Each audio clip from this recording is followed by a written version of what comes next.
شوربة البصل الأخضر. هسا رايحين تحيرون تقولوا شلون بصل أخضر نسوي واحد شوربة؟ ايه تقدرين تسوينه شوربة وبيه فوايد صحية كلش زينة. شوفي القوام شلون صار، وأصلا المكونات اللي بيها كلها صحية. هي سوب، تعتبر سوب. حلو. اليوم نسوي شوربة البصل الأخضر.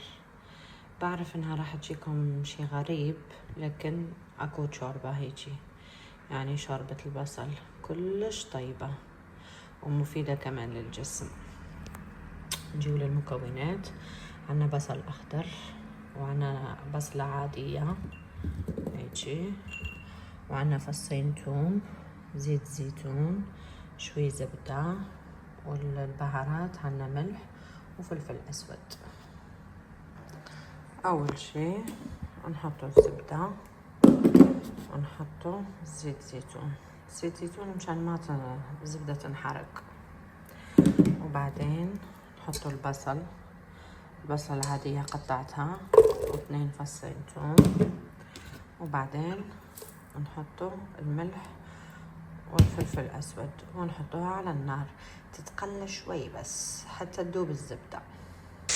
هيك بعد ما خليت الزبدة البصل، هسه نحطو البصل الأخضر. بعد ما خلينا البصل الأخضر كمان يعني ثانيتين يتخلى. أنا على طول أخبي مي الدجاج، إذا ما عندكم مي الدجاج تقدرون تحطون ماجي.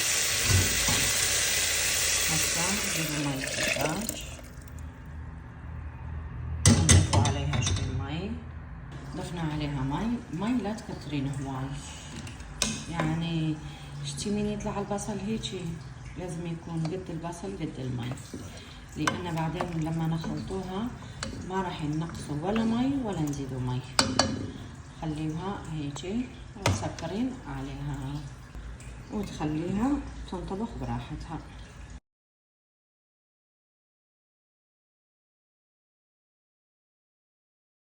هسه بنات خلطناها في الخلاط. هسه نحطوا لها خاشوقة لبنة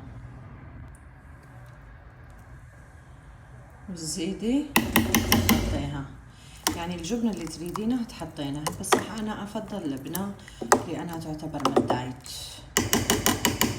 وزيدي تخلطي. هسه تجيبين مصفى مثل هيجي وتصفيها هيجي كلها تصفيها.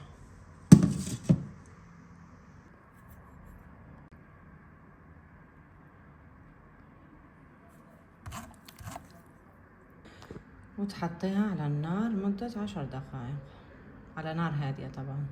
هسه كملت الشوربة تبعنا، ترى ماكو أطيب منها وصحية من فوق. شوفوا القوام شلون، والطعم كمان طيب، ما تقولون بيها ريحة بصل، والله ما أعرف، يعني شوربة كلش طيبة.